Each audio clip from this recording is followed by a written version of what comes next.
আমার আজকের ভিডিওটি ওই সব আপুদের জন্য যারা ইউটিউব চ্যানেল বা ফেসবুক পেজ খুলতে চাচ্ছেন, কিন্তু আপনি ভাবছেন আপনি পারবেন কি না, ভয় পাচ্ছেন।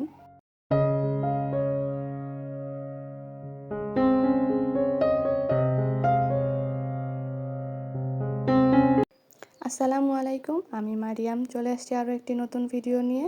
আশা করছি আপনারা সবাই ভালো আছেন। আমিও আলহামদুলিল্লাহ খুব ভালো আছি। একদম ভোরবেলা থেকে ভিডিওটি শুরু করছি। আমার সপ্তাহের প্রায় 6টা দিনই একই রকম যায়, তাই আমার ডেলি রুটিনে কোনো পরিবর্তন আসে না ঠিক ওই রকমভাবে।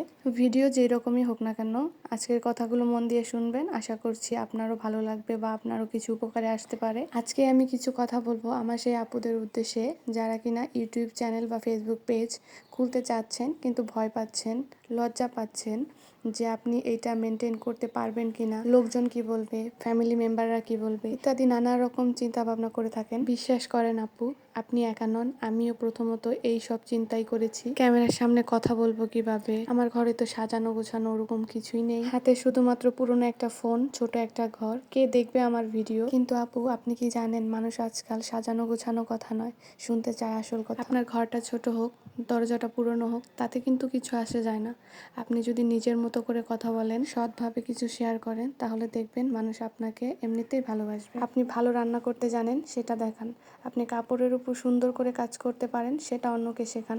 আপনি এটাও জানেন জীবনে কষ্টের মধ্যে কিভাবে বাঁচতে হয়, সেটাও বলুন। কারণ অনেক মানুষ এই কথাগুলোকেই শুনতে চায়। আপু, উচ্চবিত্তরা হয়তো দামি ক্যামেরা, দামি ফোন দিয়ে শুরু করে, আর আমরা আমাদের হাতে যে ফোনটা থাকে সেটা দিয়েই কিন্তু শুরু করতে পারি।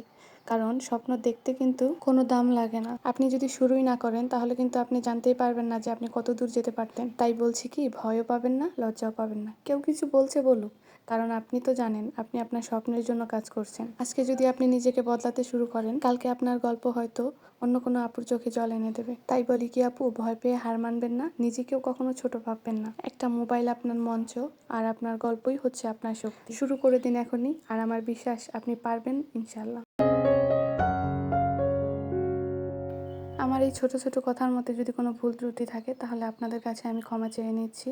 আসলে আমি আমার মন থেকে কথাগুলো অনেক দিন থেকেই বলতে চেষ্টা করছিলাম, এই জন্য আজকে বলেই ফেললাম। কারণ আমি প্রতিনিয়ত যে জিনিসটা ভাবি, আমি জানি যে আমার মতো অনেক আপুরাই আছেন যে এই সমস্যাগুলোকে ফেস করে। কাজ করতে করতে অনেক কথাই বলে ফেলেছি আপনাদের সাথে। সকালবেলা ঘুম থেকে ওঠার পর নামাজ পড়ে একটু হাঁটাহাঁটি করেছি, তারপর বসে গিয়েছিলাম সেলাই করতে।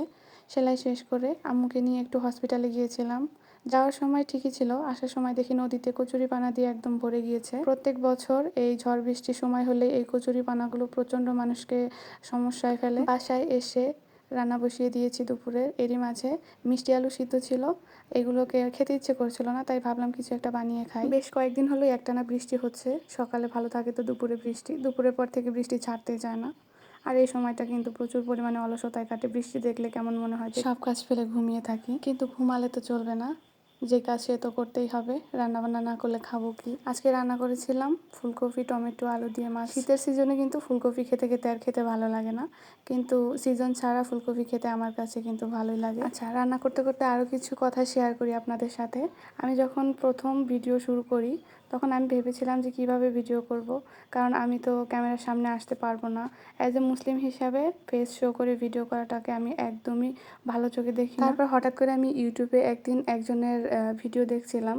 তিনি হচ্ছেন বাংলাদেশি ব্লগার মম হীরা। ওনার ভিডিও দেখে আমি প্রথম একটা ভিডিওতেই এত বেশি ইমপ্রেস হয়ে গিয়েছি যে ফেস না দেখিয়েও কিভাবে সুন্দর সাবলীলভাবে ভিডিও করতে পারি। পরবর্তীতে আরও অনেককে দেখেছি এভাবে ভিডিও বানাতে, এবং সেই ভিডিওগুলো আমি দেখি এবং প্রতিনিয়ত তাদের থেকে শিখি যে কিভাবে আমার ভিডিওতে কি কি ভুল আছে সেগুলোকে সংশোধন করার চেষ্টা করি। সত্যি বলতে আমার প্রথম ইন্সপিরেশনে হচ্ছে বাংলাদেশি ব্লগার মম হীরা।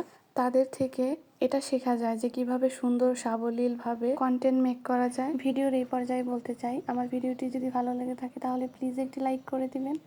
আপনি চাইলে আমার চ্যানেলটিকে সাবস্ক্রাইব করতে পারেন, আর আপনি যদি ফেসবুক থেকে ভিডিওটি দেখে থাকেন তাহলে পেজটিকে ফলো করতে পারেন। আপনি যদি কাজটি অলরেডি করে থাকেন, আপনাকে অসংখ্য ধন্যবাদ। আগের ভিডিওতে দেখেছিলাম যে আমি আমসত্ত্ব দিয়েছি, সেই আমসত্ত্ব অনেক বেশি মজা হয়েছিল আলহামদুলিল্লাহ। সারাদিনে তো একটু বৃষ্টি কমেনি। সন্ধ্যার পর আমি আর আমার ছোটো বোন আবার বের হয়েছিলাম, গিয়েছিলাম ফার্মেসিতে। ওই যে আম্মুকে ডক্টর দেখিয়েছি, তখন আর ওষুধ আনা হয়নি। এখন দুই বোনে যাচ্ছি আম্মুর ওষুধের জন্য।